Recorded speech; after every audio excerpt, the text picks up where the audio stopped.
Welcome to Overanalyzing Hunter x Hunter, the series that's essentially overanalyzing Avatar, but 10 times worse and 100 times more cursed. If you just got triggered by the fact I said Hunter x Hunter instead of Hunter x Hunter, then this is the exact series for you. In this series, I'll be taking a deep dive into Hunter x Hunter, discussing every single little detail you might have missed, from the funny frames to the deeper themes to literally everything else. And I mean literally everything. Hunter x Hunter is my favorite anime of all time, and if you clicked on this video, I'm pretty sure it's yours too. Or maybe it's Prison School. I don't know your tastes. Now let's get right into it. Real quick before we delve into the actual show, I want to lay some groundwork for this YouTube series. Now, firstly, the entire series will be in dub. I've watched both the sub and dub multiple times, and while both are amazing, I think for the purpose of this YouTube series, the dub will just work better. And honestly, I think this anime did a really good job with the dubbing anyway, unlike some animes.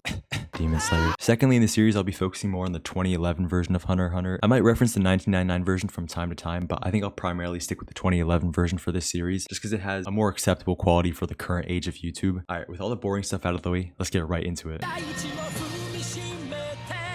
Oh my gosh, this song literally still gives me chills 10 years after watching it for the first time. This is literally my favorite opening of any anime ever. Like, are y'all actually hearing this? Now, jumping right in, a bit of an obvious one here, but the very first opening shot is the Republic of Padokia, specifically the city with the Heavens Arena. I tried to find the name for the city, but I don't think it's actually mentioned in the manga or the anime. Now, when I watched the intro for the first time, I actually thought this was a shot of York New City, but if you keep going in the intro, it's pretty much confirmed, because you can see in this shot, and once again in this shot, and here again actually, that the building has these little nooks, like that jut out from it, which pretty much confirms that it is Heaven's Arena. I don't know why the intro has like 4 different shots of Heaven's Arena, considering it's not actually that massive an arc in the grand scheme of things. Like, you would think they would use York New City, but hey, either way. Another thing you might notice in the intro is that there's this weird text behind our characters when they're first getting introduced, and as far as I can tell, this isn't a real language. I originally thought that the color behind the character might correspond to the type of nen they are, but the only person this actually holds true according to the chart is Leorio, because he's an emitter, but the rest just don't make sense according to the model, because as you can see behind Kurapika, there's this like purple color, which represents transmutation. Everyone knows he's a specialist. Whoop, throw that idea out the window. Quick shot of Hisoka and Illumi here, obviously. One of them is actually my favorite character in the entire show. You'll soon find out which one. And then we just have some various other Hunter candidates that you'll see during the exam arc, including this guy right here, who I'm sure is going to turn out to be a super nice guy and not completely scummy. He seems like a nice guy. I don't know. And then you have the shot of Kurapika using these wooden swords, which I honestly forgot he used, because obviously he ends up switching to chains later on when he learns Nen. Another one you might not notice if you're not paying attention is Leorio absolutely flying past the screen here as Killua was effortlessly beating up these thugs during the Hunter exam. This made me laugh so hard when I saw it the first time. This is like some Team Rocket blasting off into space type stuff. During the recap, we see an absolute hodgepodge of the most stupid looking monsters I've ever seen in my life. And the weird thing is, I'm pretty sure none of these monsters are actually shown in the show, especially this absolute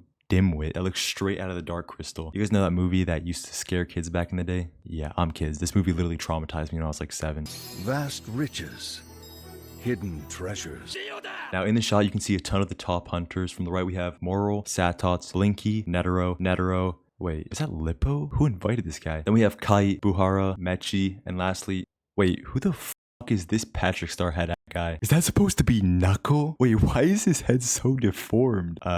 I guess moving on. So the first episode takes place on Whale Island, Gon's hometown, and the place he's lived his whole life. The opening shot depicts how peaceful life is here. The villagers are all happy. It's bright and sunny outside, and we open up to Gon calmly fishing on a tree. Oh, wait, holy crap, how long has he been sitting here? This dude's got a whole nest on his head. Secondly, even before the first dialogue, we can see Gon being characterized as someone who's kind, loved by nature, but also patient, fearless, strong, and someone who will achieve whatever he sets his mind to, no matter what. As his aunt mentions that he's literally been sitting on this tree for a week trying to catch this mythical creature that he doesn't even know exists or not. Maybe so, but wasn't Gon's old man his age when he caught the master of the swamp? Another driving force that's made instantly clear is how Gon wants to be exactly like his father, despite not having seen him for literally 10 years. Yeah, if you didn't know, Jean left Gon at 2. This guy is the worst. He's a fool. 5 adults working together couldn't reel that monster in. Holy crap, this kid is strong.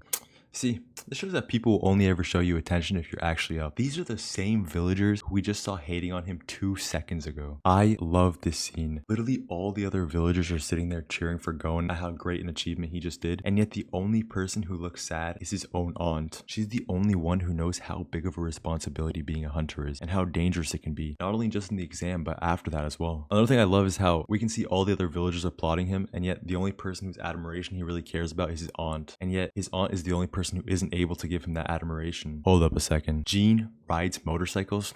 Forget about what I just said. You know, I forgive the guy. Best father of the year. This man Gon is going on a potentially global multi-year trip, and he packs 3 tank tops and 1 pair of socks. That's way too heavy, bro. You're packing way too heavy. Come on, realistically, he only needed 1 of those tank tops. He chose being a hunter over his own son. You can tell that Aunt Mito is still pissed over Jean abandoning Gon when he was a child, and Gon just isn't able to see how that's a bad thing. It must be an awesome job if it was worth leaving his kid. Gon is a very optimistic person throughout the entire series, and his view here really reflects that. But to be honest, this line just strikes me as super sad. His young brain is trying to rationale the fact that his own father abandoned him by looking at it instead as, wow, being a hunter must be so good that my own father abandoned me. This also shows Gon's determination. He knows that he has to be a hunter to understand why his father would choose that job over him, and even though it's going to be dangerous, he doesn't care about that at all. I want to find out why it was so important to my dad. That's why I've got to do it. This is a consistent theme throughout the entire series. Gon just has a way of swaying the people around him and putting their mind at ease through his confidence.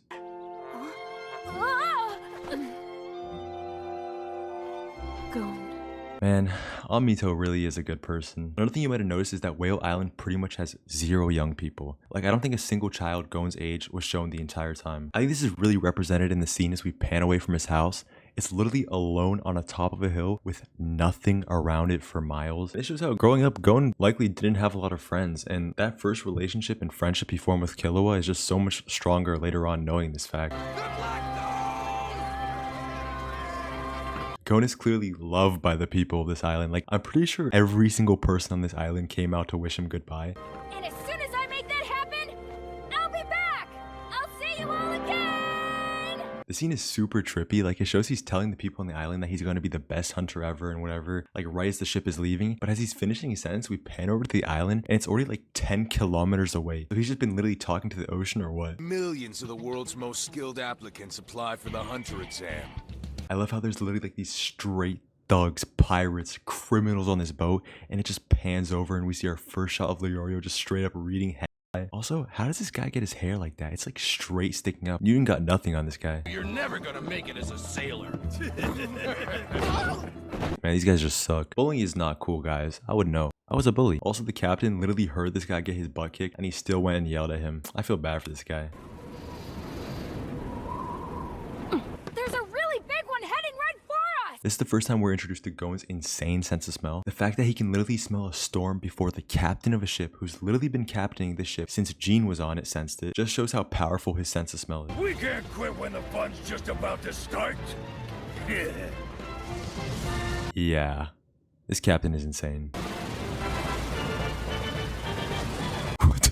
Wait, what kind of ship is this straight defying gravity out here? I'm starting to think gravity just doesn't exist in this world.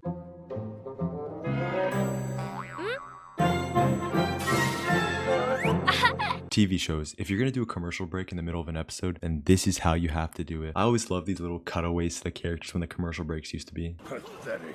And they think they can pass the hunter exam? We actually later learned that not getting seasick is the first part of the hunter exam. I'll talk more about this later when it comes up. And first introduction to Kurapika, someone who's extremely calm, collected, and someone who doesn't really care about the people around him. He's not going to immediately start helping the other people like Gon did. Leorio is pretty similar to Kurapika where he just doesn't care about the people around him. But unlike Kurapika, he's shown to be more goofy, open, and clumsy. Some people asked how Leorio was able to not get seasick during this part, but you have to remember that Leorio was not a regular human by any means. Like, despite the fact that he seems lacking compared to the other 3 main characters, you have to remember that he literally ran 50 miles or 80 kilometers during the first part of the hunter exam. Like, no sane regular human could do that. Whoa, cursed Gon face.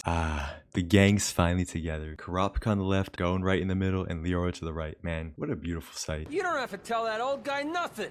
But he asked why I'm here. It's not a secret. Look, get with the program. It's us versus him. Another thing that's instantly seen here when Leorio first introduced him and later when he questions the captain is that he's very quick to anger, or at least annoyance, at the beginning of the series. I mean, I guess it kind of sticks around to the end of the series. We obviously see him hit Jean in the face at the end, but that was more for passion for his friend than just being quick to anger. That's Mr. Leorio to you, you brat. Show a little respect for your elders. I think this is a good time to remind you that Leorio is only 19 years old at this point in the series, despite looking like a fully grown 33-year-old man. I have my share of secrets. Deep secrets, which I do not intend to expose at this time. Wow, very edgy, Mr. Kurapika. You're truly an emo. But on a serious note, this is the first time we really see some Kurapika characterization come to light. His motivation for becoming a hunter is unknown, but it's clearly something very deep and important to him, something difficult for him to share with others. Get a hold of the exam committee for me. Let him know we got 2 more dropouts. Okay, going back to this being the first part of the hunter exam, this brings up the question, does every single hunter candidate have to go through this exact same boat storm scenario? Like, how does this one dude pick up every single candidate? No wonder he's a little bit crazy. 4 years ago, my entire clan was annihilated by a band of criminals.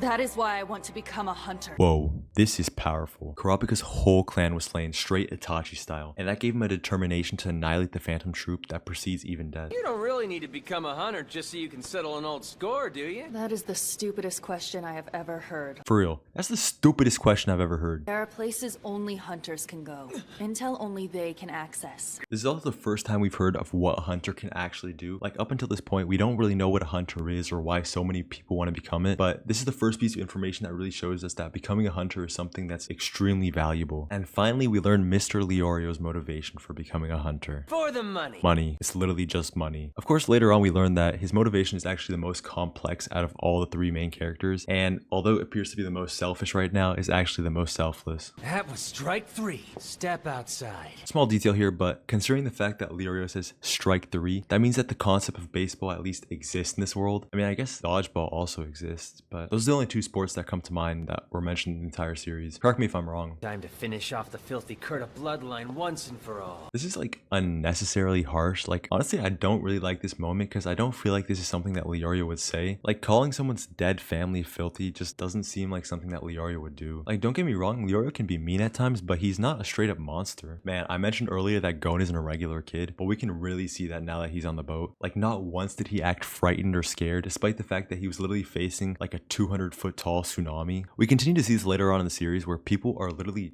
dying around Gon, and he like barely reacts to it. Gon is no regular kid, but that doesn't mean the rest of our cast is regular either.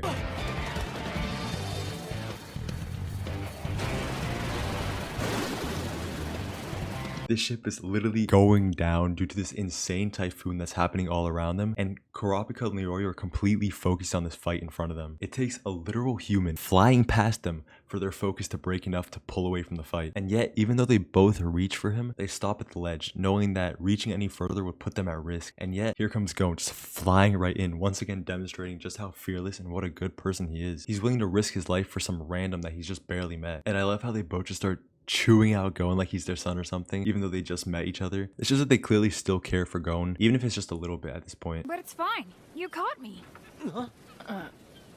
You both did.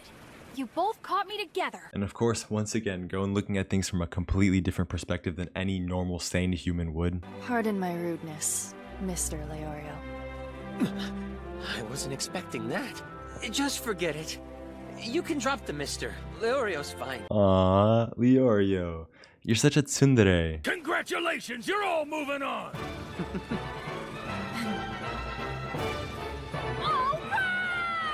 I know I just said this, but man, the team's finally coming together. And with that, the gang finally takes their first steps towards becoming hunters. Man, even rewatching this for the 5th time or whatever still makes me emotional seeing them all come together like this. What a starting episode. It characterizes our main characters perfectly in just 20 short minutes, and we really get to see what the rest of the series is going to be like. A lot of people complain this episode isn't the most interesting one, but in my opinion, it definitely has elements that make up for it. And then we get to the most beautiful outro of all time. Like, seriously, I love this outro, guys. But that pretty much concludes the first episode. If y'all have anything to add on or share, go ahead and do so in the comments below. And make sure you go ahead and subscribe if you want to keep updated on the series. Also, I kind of mentioned this at the beginning, but huge shout out to Overanalyzing Avatar. He really inspired me to make this series. I have watched literally all of his episodes, so there will be elements in my series that you might notice are similar to his. So make sure you guys go check him out after this, and see y'all next time. Peace.